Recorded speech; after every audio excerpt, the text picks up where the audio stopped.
Hello students, a warm welcome to this session on the English Funda YouTube channel. My name is Naveen Iyer. I welcome you all to another session, practice session, which is for the CDS exam. The name of this practice session is Sankalp Practice Sessions for CDS and NDA. So I hope सभी लोग अच्छे हो, सुरक्षित हो, व्यस्त हो, सही सलामत हो. तो चलिए शुरू करते हैं. Before I start, let me tell you, your book is ready, guys. The book for the English grammar. अगर आपके इंग्लिश के ग्रामर के कॉन्सेप्ट्स वीक हैं, you can purchase this book, which the name of the book is Grammar by Logic. It has been written by Vinod sir and me. You can download the English Funda app to buy the book and get a free subscription to the video course. If you buy the book, you get the free subscription to the recorded video sessions for the CDS exams. So this book will be effective for all these competitive exams. इन सभी competitive exams के लिए काफ़ी effective होंगी ये वाली किताब. So do purchase that guys, काफ़ी आपके लिए फ़ायदेमंद होगा. नाउ प्रेपोजिशंस और कंजंक्शंस का सेशन मैं लेके आया हूँ आज. सो देखते हैं कितने आंसर्स आप दे पा रहे हो. सेट ऑफ 20 क्वेश्चन, जिसमें से 10 प्रेपोजिशंस के होंगे और 10 कंजंक्शंस के होंगे. So ready everyone, let's start. Here is the first question of the day. It says a sentence with one blank is given, indicating that something has been omitted. Choose the word that best fits in the blank, making the sentence grammatically correct and meaningful. So question क्या कह रहा है, ध्यान दीजिए. She arrived dash Tasmania just after lunch. क्या होना चाहिए? On, to, in, at और none of the above. Now preposition of place पे based ये concept है guys. आप सभी को पता होगा preposition of place में at का प्रयोग करते हो when you talk about the smallest point in an address. किसी भी एड्रेस में स्मॉलेस्ट पॉइंट की आप जब भी बात करते हो, ऐसे केस में हम at का प्रयोग करते हैं. Then we use on when you talk about names of roads, streets और avenues, तब हम on का प्रयोग करते हैं. उसके बाद हम in का प्रयोग करते हैं when we talk about a large area, city, town और कंट्री, तब हम इनका प्रयोग करते हैं.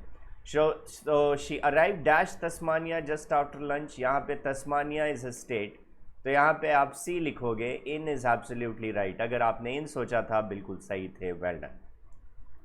Next question. My fingers are swollen because I been writing dash 6 hours for, since, last, about or none of the above. तो यहाँ पे क्या होना चाहिए? My fingers are swollen because I been writing dash 6 hours. यहाँ पे for absolutely correct है. For का आप प्रयोग करोगे because for is use for the period of time. Time period के लिए फॉर का आप प्रयोग करते हो. Since is use for the starting point of time. Starting point की आप बात करते हो तो सिंस का प्रयोग किया जाता है. And for is use for the period of time, याद रखना. तो 6 hours क्या है? पीरियड, 6 घंटों से. ओके, तब फॉर. अगर आपको ये बोलना है 7 बजे से या 10 बजे से, तब आप सिंस लिख सकते हो. Since 7 AM, since 10 AM etcetera. For is use for the period, like for 5 hours, for 6 years, for 8 months etcetera, वहाँ पे for. Next question for you. He asked dash a coffee but the waiter brought a cup of tea instead. Over, for, of, up और none of the above. Again यहाँ पे क्या आना चाहिए? He asked dash a coffee. यहाँ पे आप लिखोगे he asked for a coffee. For is absolutely right.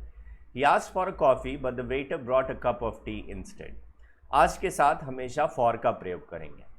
But ये भी याद रखना, मान लीजिए यहाँ पे asked के जगह पे होता ordered. asked के जगह पे होता ordered. तो ordered के साथ क्या लिखते? ordered के साथ आप कोई भी preposition नहीं लिखते. अगर ordered होता तो आप none of the above select कर देते. He ordered a coffee. He ordered a coffee. Asked will take for, but ordered will not take for. याद रखना, वेरी वेरी इंपॉर्टेंट कॉन्सेप्ट. यहाँ पे for is absolutely right, क्योंकि यहाँ पे asked लिखा हुआ है. Next question. fierce winds prevented the race dash taking place. क्या होना चाहिए? for, from, into, prior to और none of the above. मैं याद रखना, कभी भी ऐसे शब्द आते हैं prevent, refrain, abstain, ये सब जब भी आते हैं ना, इनके साथ हमेशा आप फ्रॉम का प्रयोग करोगे और फ्रॉम के बाद हमेशा जेरेंड लिखा जाता है. सो प्रिवेंटेड द रेस, उसके बाद फ्रॉम लिखना पड़ेगा, then you put taking which is a gerund, prevented the race from taking place. So B is absolutely right.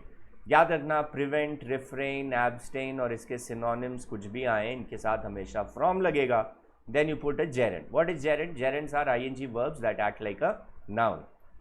Next question, the president met dash the UK prime minister in London yesterday for the first time. तो क्या होना चाहिए? up, into, with, over या none of the above. Again, meet के साथ no preposition भी चलेगा, meet के साथ with भी लिख सकते हैं. लेकिन फ़र्क क्या है? meet with तब लिखोगे when you talk about formal meetings. कभी भी formal meetings की आप बात कर रहे हो तो meet के साथ with लिखा जा सकता है.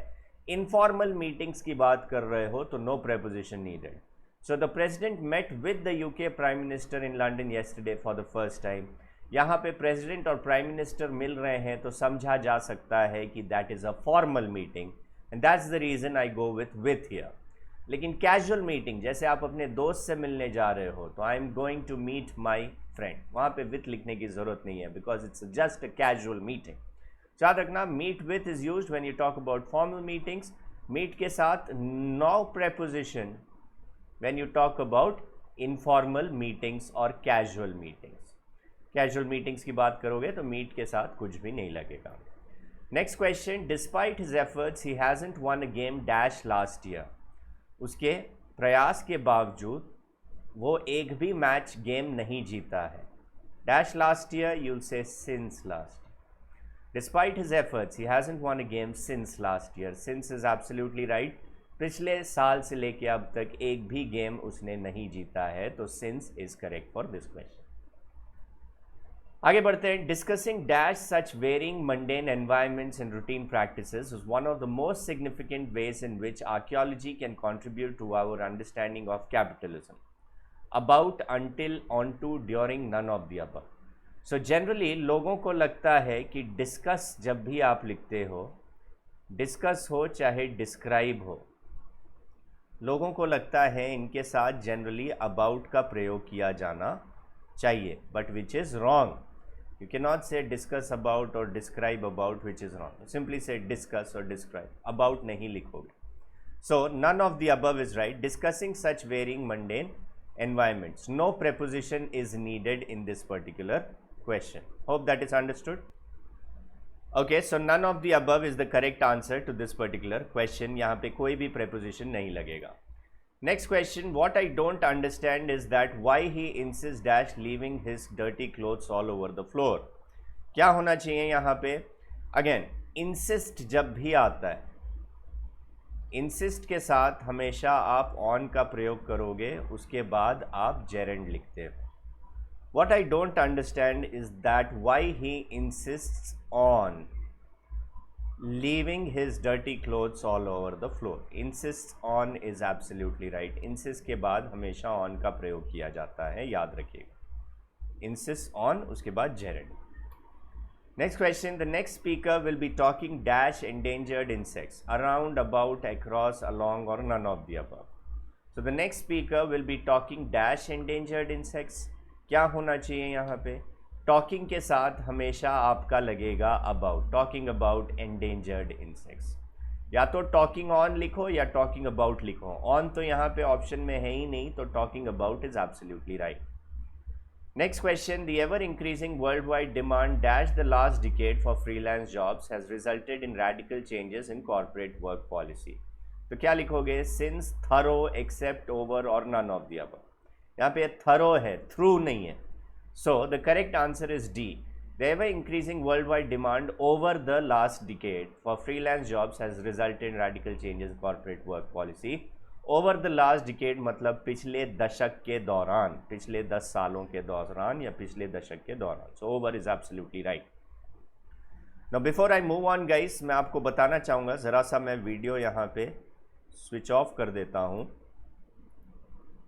आपके पास success CDS comprehensive course for English preparation which is already there on the app. You have recorded concepts classes, full length classes आपको मिलेंगे, live doubt session for every chapter, हर चैप्टर में लाइव डाउट सेशंस मिलेंगे, sectional test हैं, nouns, pronouns, tense etcetera, सभी topic पे sectional test हैं. You have mini mock test and full length mock test. Actual cost इसको 3500 है, but you are getting it in 1500 rupees only. If you use this code Naveen sir, आपको 1500 में मिल जाएगा ये वाला आपको सब्सक्रिप्शन.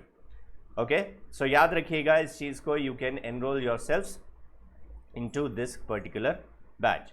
ओके, इसके अलावा बता दूं कि English practice sets and grammar sectional test, mini mocks and full length mock test भी हैं, और ये सारे प्रोवाइडेड हैं आपके ऐप में. Go check out the English Funda app at the Google Play Store. Also subscribe to the English Funda channel and click on the bell icon for notifications.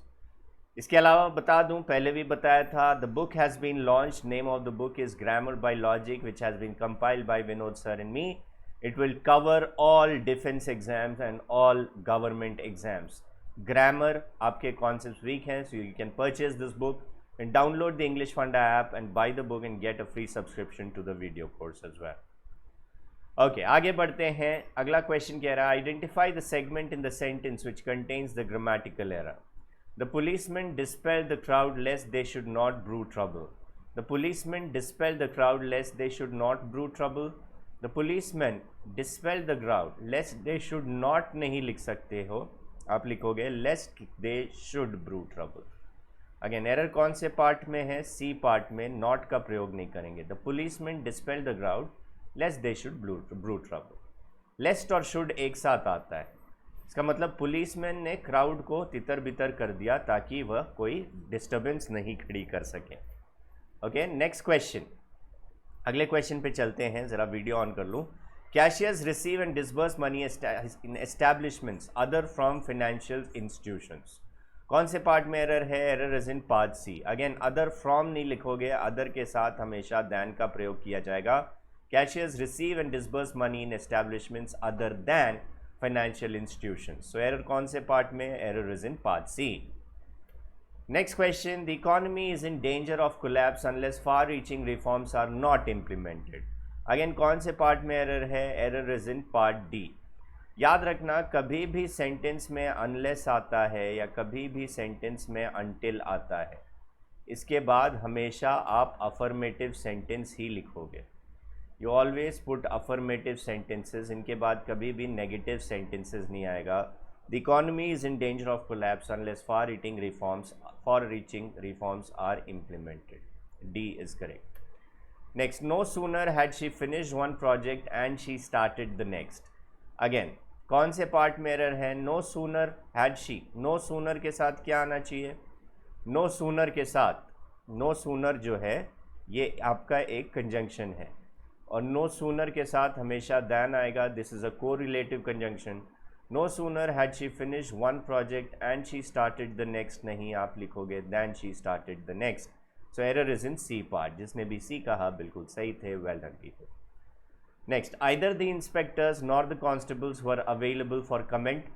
Again, यहाँ पे error कौन से part में है? और either or, neither nor, not only but also. यहाँ पे nor लिखा है तो it's better to say neither the inspectors nor the constables were available for comment. So error कौन से पार्ट में? Error is in first part. इसी type के एरर्स आपके आते हैं एग्जाम्स में, याद रखिएगा गाइस, प्रेपोजिशंस, कंजंक्शंस में. अगला क्वेश्चन देखो. Graham had barely finished his coffee than Henry returned. Graham had barely finished his coffee than Henry returned. than नहीं, आपका barely लिखा है तो than नहीं, यहाँ पे आप when का प्रयोग करोगे. When Henry returned is right. Error is in part C. Barely के साथ भी आप हमेशा when का प्रयोग करते हो.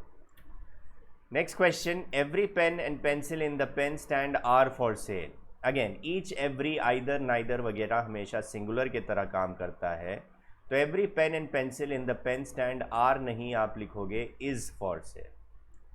Is for sale, you cannot put are. Every pen and pencil in the pen stand is for sale is right. Next, neither the general manager nor the project managers is aware of the strategy. Again, neither the general manager nor the project managers is नहीं, आप लिखोगे are aware of this strategy. Not is but are. Whosoever said C was absolutely right. Neither nor जब भी आता है तो आप हमेशा closer subject के हिसाब से verb लगाते हो. यहाँ पे क्लोजर सब्जेक्ट कौन सा है, प्रोजेक्ट मैनेजर, सो उसके हिसाब से आर लगना चाहिए। Next question, a few workers have defied the decision gone to work despite of the strike, कौन से पार्ट में एरर है बताओ। ओके, तो यहाँ पे याद रखना, a few workers have defied the decision gone to work, despite के साथ कभी भी ऑफ का प्रयोग नहीं किया जाएगा। Okay, in spite always takes of, in spite रहा उसके साथ हमेशा प्रेपोजिशन ऑफ लगता है, डिस्पाइट के साथ कोई भी प्रेपोजिशन नहीं लगता। A few workers have defied the decision gone to work despite the strike, no of is needed here. Next, she takes private tuitions as well as teach in school, she takes private tuitions as well as teach in school, यहाँ पे आपने takes लिखा, she takes which is singular, as well as teach, teach कैसे, यहाँ पे होना चाहिए teachers in school, as well as teachers in school, because she is the subject singular, तो takes लिख रहे हो तो आगे भी teachers लिखना हो। Simple. So that was it in this session. I hope you enjoyed and learned from it. Do subscribe to the channel, click on the bell icon for notifications about such sessions. Download the English Funda app, go check out the test series, the recorded sessions and the book as well. Will really be effective for you all. तो इतना ही था इस session में, मैं आपसे मिलूंगा अगले session में। Good bye, stay safe and take care everyone, bye bye.